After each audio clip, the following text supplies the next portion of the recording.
मैं 4 भाइयों की इकलौती बहन थी और अपने माता पिता की आंखों का तारा थी। उन्होंने कभी भी बेटा या बेटी में फ़र्क नहीं किया था। मेरे पिताजी थोड़े कठोर व्यवहार के ज़रूर थे, मगर इसके बावजूद मैं उनकी आंखों का तारा थी। मुझे मेरी मौसी का बेटा पसंद था। हमारा बचपन एक साथ ही गुजरा था, लेकिन ये पसंद सिर्फ आंखों और दिल तक ही थी। मुझे उसको देखकर शर्म आ जाती थी और उसका भी यही हाल था।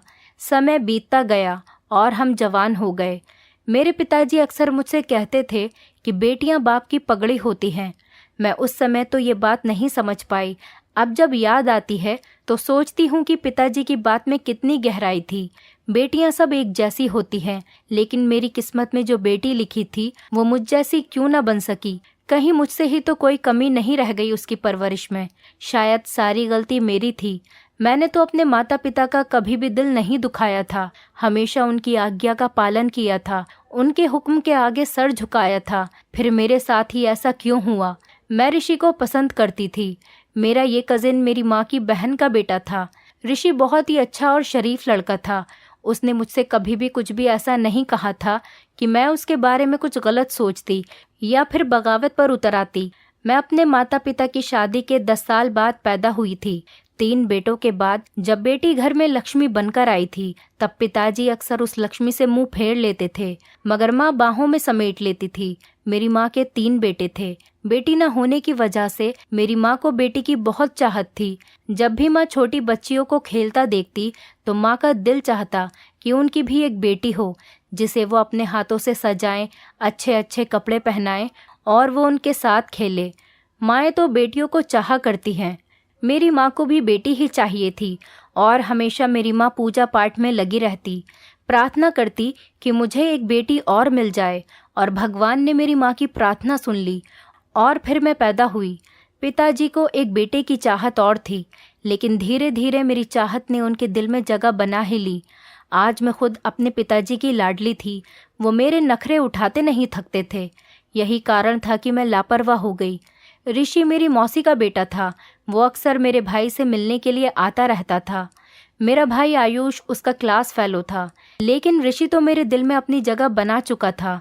मैं जब हाई स्कूल में थी तब से ही उसके ख्वाब सजाने लगी थी। वो भी मेरी निगाहों को खूब पहचानता था। वो दिल से तो मुझे पसंद करता था, लेकिन कभी दिखाता नहीं था। आयुष और ऋषि की दोस्ती पिताजी को एक आंख नहीं सुहाती थी, क्योंकि पिताजी का व्यवहार बहुत अलग था और इसी वजह से पिताजी माँ के खानदान वालों को पसंद नहीं करते थे। ऋषि का हमारे घर में आना जाना भी उन्हें पसंद नहीं था, लेकिन बेटे की खातिर चुप थे कि आयुष की उससे दोस्ती है। जब घर में मेरी शादी के बारे में बात हुई तो मैंने माँ से कहा कि मैं किसी को पसंद करती हूँ और उसी से शादी करना चाहती हूँ। तो ये सुनकर माँ के चेहरे का रंग उड़ गया। माँ बहुत घबरा गई और मुझसे पूछने लगी कि वो लड़का कौन है, और मेरे मुंह से ऋषि का नाम सुनते ही उनके पसीने छूट गए। मैंने माँ से कहा, माँ आप पिताजी से बात करें, क्योंकि ऋषि की भी यही तमन्ना है। माँ के चेहरे से उनकी फिक्र और गुस्सा दोनों पता चल रहे थे, लेकिन माँ ने अपने गुस्से पर काबू रखा और कहने लगी, मेरी बच्ची, तुम्हारे पिताजी किसी भी कीमत पर नहीं मानेंगे। अगर मैंने ये बात उन्हें बता दी तो वो ना सिर्फ ऋषि का घर में आना जाना बंद कर देंगे, बल्कि खुलेआम उसकी बेइज्जती भी करेंगे। ये बात दिमाग में रखो कि तुम्हारी शादी वहीं होगी जहाँ तुम्हारे पिताजी चाहेंगे। और मैं जानती थी कि यही सच है, और मैं ये भी जानती थी कि पिताजी मेरी शादी अपने रिश्तेदारों में करने की सोच चुके हैं। और फिर आखिर वही हुआ और मैं रोती सिसकती ही रह गई। ऋषि के दिल पर भी कयामत गुजरी थी। पिताजी ने मुझसे बगैर पूछे अपने भाई के बेटे मनप्रीत के साथ मेरी शादी कर दी। मैं एक खानदानी और मजबूर बेटी थी, जिसके खानदान का यही रिवाज था कि खुशी खुशी बड़ों के फैसलों के आगे अपना सर झुका दिया जाए। मुझे अपनी जिंदगी के सबसे बड़े फैसले के बारे में बात करने का कोई हक नहीं था। मुझे कभी भी ये हक नहीं दिया गया। मेरी शादी बड़ी धूमधाम से मनप्रीत से हो गई और मैं दुल्हन बनी विदा होकर उसके घर आ गई। जब शादी की पहली रात को उसने मेरा घूंघट उठाया तो मेरा दिल तड़प रहा था और मैं अपने आंसू जब्त किए बैठी थी। वो मेरे दिल के हाल से बिल्कुल अनजान था। मेरा उदास चेहरा देखकर मुझसे पूछने लगा, दिव्या, क्या तुम मुझसे शादी करके खुश नहीं हो? मैं उसे क्या जवाब देती? उस समय मैंने उस वक्त तो जहर का घूंट पी लेना ही ठीक समझा। मैंने उससे कहा, अपने घर से जुदा होने का दुख हर लड़की को होता है, लेकिन उससे शादी मेरे लिए एक खुशी की वजह थी। मेरे मुंह से ये बात सुनकर उसके दिल को सुकून मिल गया, लेकिन मैंने अपने आंसुओं को दिल की गहराई में छुपा लिया और उनकी खुशी की खातिर मुस्कुरा दी। मगर ये कोई नहीं जान सकता था, जब दिल रो रहा हो तो आंसुओं को छिपाकर मुस्कुराना कितना तकलीफ देता है। माता पिता को जो बेटियां दुख दें, इससे अच्छा है कि वो बेटियां पैदा ही ना हों, या फिर पैदा होते ही उन्हें मार दिया जाए। अब मैं हर किसी के सामने झूठी खुशी जाहिर करती थी। सच तो यह है कि मेरे इस बयान में वो दर्द बोलता था। दर्द में रोते रोते मेरा दिल मुर्दा होता जा रहा था और अब मुझे अपने इस दर्द के साथ जीना था, खुद को भुला देना था और ऋषि को भी भुला देना था। वक्त की आग अरमानों पर गिरती रही। मैं खुद फरेबी में जीना सीख गई थी। अब मैंने अपने अतीत की हर याद का दिया बुझा दिया। मैं खुश रहने लगी और अपने ससुराल वालों से घुल मिल के रहती थी। खातिरदारी करने में भी कोई कसर न छोड़ी और अपने पति को समझकर उसके पैरों की धूल हो गई। मनप्रीत ने भी मेरी कुर्बानियों की कद्र की और मुझसे बहुत प्यार किया, अपनी सराखों पर बिठाया। वो मेरी इतनी कदर करते थे कि कभी मैं ऋषि के बारे में सोचती तो मुझे खुद शर्म आ जाती कि इतने अच्छे पति को तो ख्वाबों में भी धोखा देना पाप के बराबर था। ऋषि ने कैसे सब्र किया होगा, कैसे मुझे भुलाया होगा, मुझे पता नहीं, लेकिन हमारा एक ही खानदान था तो आमना सामना तो हो ही जाता था। तभी उसकी शक्ल देख के दिल में रोशनी जाग उठती थी, क्योंकि चेहरा तो दिल का आईना होता है। उसका चेहरा तो जैसे मुरझा सा गया था, जैसे किसी ने जान ले ली हो। वो जिंदा कब लगता था?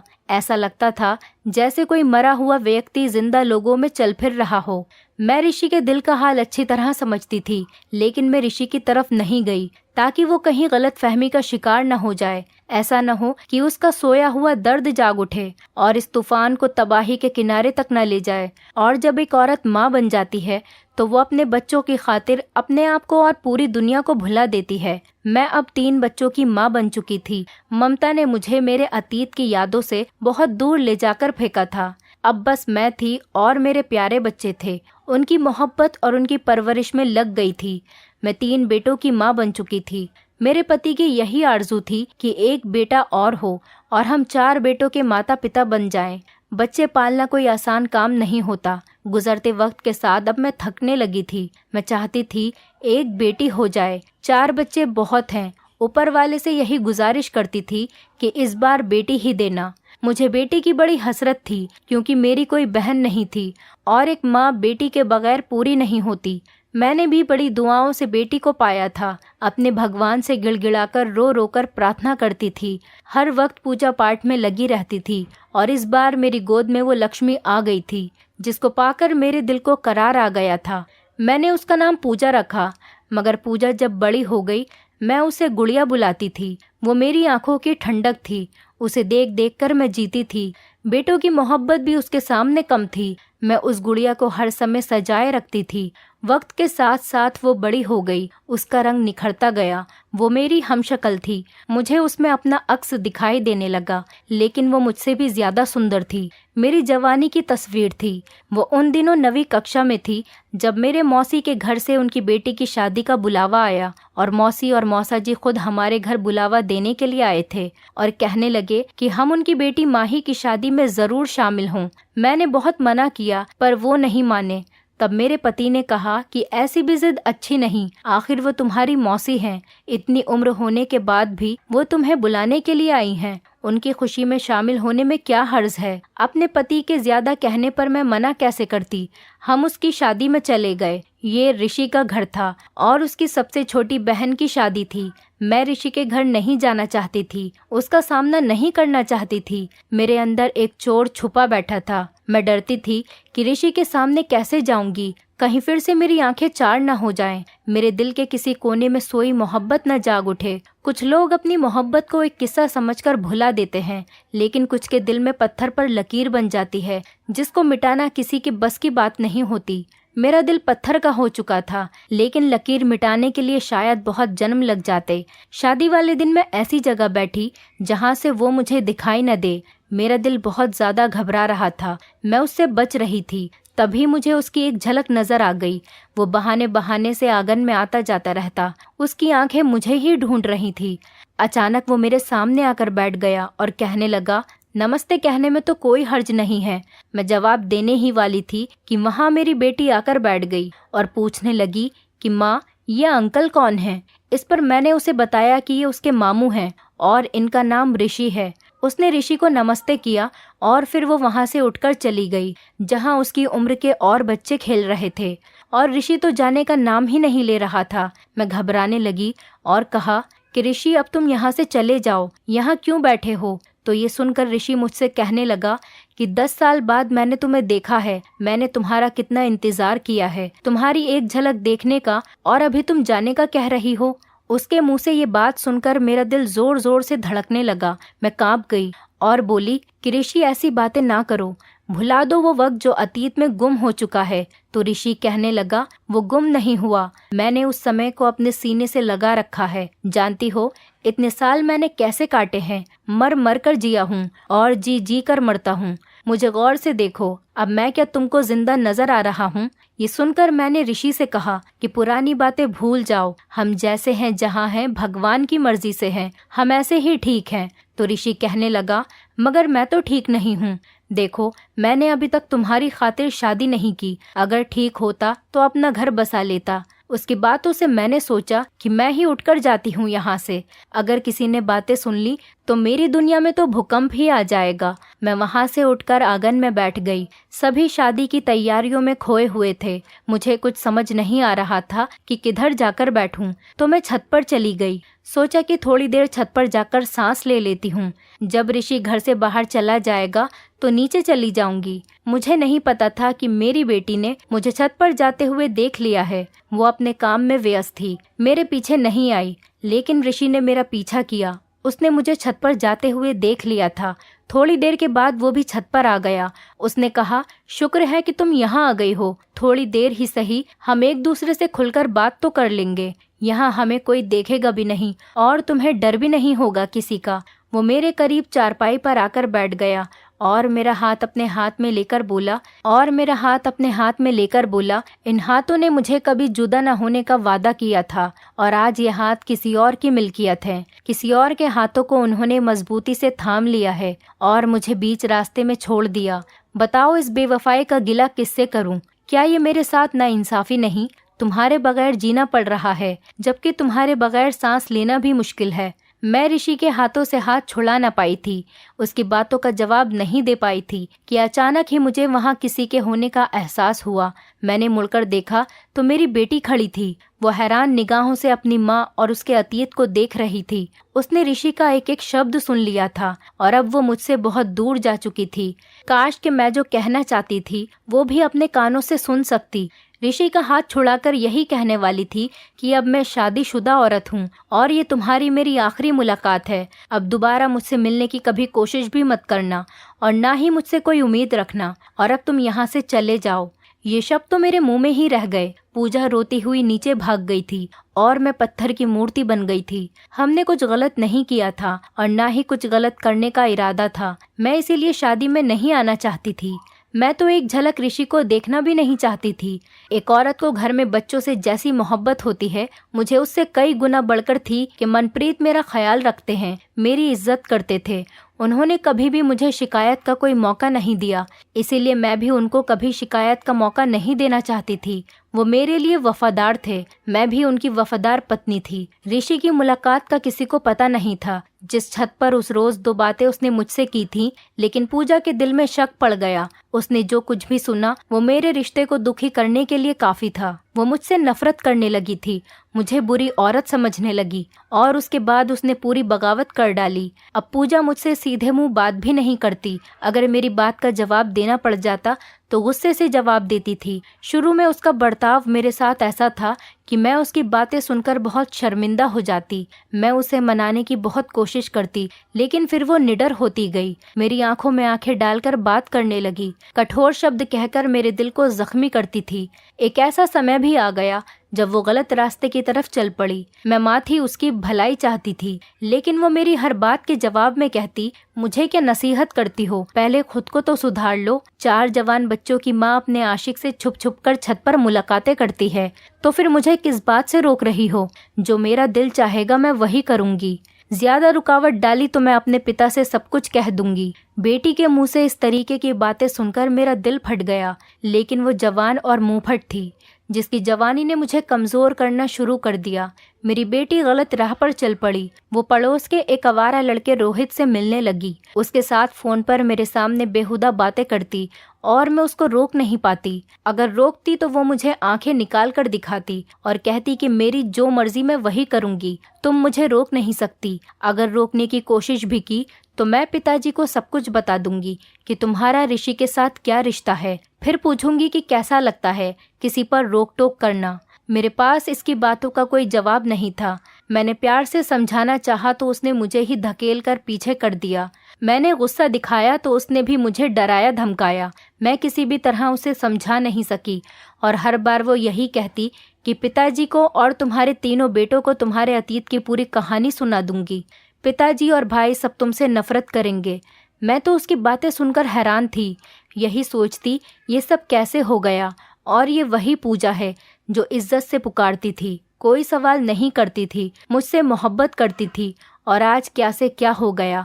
मेरी बेटी ने मुझे नफरत से धुतकार दिया, खुद मुझे मेरी नज़रों में दो कौड़ी का कर दिया, जबकि मैंने शादी से पहले सिर्फ ऋषि को पसंद किया था। मेरा उसके साथ किसी तरह का कोई रिश्ता नहीं था। शादी के बाद तो उस दिन के सिवा कभी मैंने उससे बात भी नहीं की थी। ऊपर वाले की मर्जी थी। मेरी जिल्लत मेरी बेटी के हाथों लिखी थी। उसने मुझे खूब ब्लैकमेल किया और मैं उससे ब्लैकमेल होती रही, इस डर से कि कहीं वो मुंहफट अपने बाप और भाइयों से कुछ कह न दे। काश मैं हिम्मत करके अपनी बच्ची को गलत रास्ते पर चलने से रोक पाती, लेकिन ऐसा न हो सका।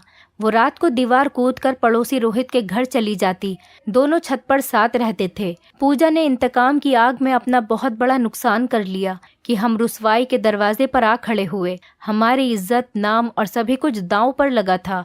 रोहित ने मेरी बेटी की इज्जत को ताड़ ताड़ कर दिया। रोहित तो घर से भाग गया और मैं पूजा को लेकर आ गई। डॉक्टरों से मिन्नतें की कि मेरे खानदान की इज्जत को शादी से पहले मां बन जाने की बेइज्जती से बचा दे, मगर उसकी भारी कीमत चुकानी पड़ी, जिससे वो मरते मरते बची। इतने बड़े तजुर्बे के बाद उसे अकल आ गई। उसने खुद अपने पांव पर कुल्हाड़ी मारी। मेरे साथ बुरा करने की वजह से खुद अपने साथ बुरा किया। मुझसे बदला नहीं लिया था तो बदले की आग में खुद को ही झोंक दिया। इस घटना के 1 साल बाद मेरे पति ने पूजा की शादी दोस्त के बेटे से कर दी थी और वो राज ही रहा। भगवान को हमारी इज्जत बचानी थी। पूजा का पर्दा रख लिया था। उसे बहुत अच्छा पति मिला, अच्छे ससुराल वाले मिले, मगर औलाद की खुशी नहीं मिली। इसमें कुछ ऐसा गलत हो गया कि उसे फिर माँ बनने की खुशी नहीं मिली। पति और ससुराल वालों ने 10 साल तक तो इंतजार किया। आखिर मेरे दामाद ने मेरे पांव पर हाथ रखकर दूसरी शादी की इजाज़त मांगी तो पूजा ने कहा, माँ इजाज़त दे दीजिए, मैं आपसे नाराज़ नहीं हूँ, मैं तो बदनसीब हूँ। चाहती हूँ कि इन्हें बच्चे की खुशी मिल जाए। इनकी खुशी में ही मेरी खुशी है। पूजा के पति ने दूसरी शादी कर ली और दूसरी बीवी से बच्चा हो गया। आज पूजा पछताती है और कहती है कि वो समझदार हो गई है। माँ मुझे माफ़ कर दो, उस समय मुझ में अकल की कमी थी। आपका मैंने बहुत दिल दुखाया, इसीलिए बेऔलाद रह गई। और आपने बेटी मांगी थी कि वो आपको जिंदगी में खुशियाँ देगी, लेकिन मैं आपकी राहत के बजाय तकलीफ का सामान बन गई हूँ। वो जब भी आती है तो रोकर गले लग कर जाती है और मैं हर बार उससे यही कहती हूँ कि मेरी बच्ची, मैंने तुझे दिल से माफ़ कर दिया। उसे यकीन ही नहीं आता। उसका एक ही जवाब होता है कि अगर आपने मुझे दिल से माफ़ कर दिया तो मुझे अभी तक सुकून क्यों नहीं मिला। जिस दिन दिल को सुकून मिल जाएगा मैं यही समझूंगी कि आपने मुझे माफ़ कर दिया है। मैं ऊपर वाले से यही प्रार्थना करती हूँ, ए भगवान, मेरी बच्ची ने मेरा दिल दुखाया था, तू तो बहुत बड़ा है, उसे भी माफ़ कर दे ताकि उसके दिल को सुकून आ जाए। जब तक वो बेसुकून रहेगी मैं भी बेसुकून ही रहूंगी। औलाद की बेसुकूनी माँ बाप की बेचैनी होती है। ऊपर वाला करे मेरी बच्ची को उम्र भर का चैन, सुकून और सुख मिल जाए, तभी मैं सुकून से मर सकूंगी। और एक दिन भगवान ने मेरी प्रार्थना फिर से सुन ली। पूजा के पिताजी से अपनी बेटी को तकलीफ में देखा नहीं जा रहा था, इसलिए मेरे पति पूजा को उसकी ससुराल से घर वापस ले आए और अपनी बेटी से कहने लगे कि अपनी जिंदगी की नई शुरुआत करो, अपनी पढ़ाई पूरी करो। जिंदगी संघर्ष का नाम है बेटा, और मेरी बेटी तो बहादुर बच्ची है। अपने पिता के शब्द सुनकर पूजा उनके गले लगकर खूब रोई और उसने आगे पढ़ने का फैसला किया। पूजा ने अपनी आगे की पढ़ाई जारी रखी और साथ ही अनाथ बच्चों के लिए एक एनजीओ खोला और उस एनजीओ को दोनों माँ बेटी चलाने लगी। पूजा ने पिछली जिंदगी को भुलाकर एक नए काम की शुरुआत की और उसकी वजह से वो अनाथ बच्चों की जिंदगी में रोशनी की किरण बनकर आई और उसकी वजह से वो अनाथ बच्चों की जिंदगी में रोशनी की किरण बनकर आई। और पूजा के इस नेक काम को सरकार ने अपना सपोर्ट दिया और उसे बहुत सारे अवार्ड्स मिले। और इस तरह आज पूजा एक नहीं बल्कि बहुत सारे बच्चों की माँ है और एक आत्मनिर्भर महिला है जिसे किसी के सहारे की कोई ज़रूरत नहीं।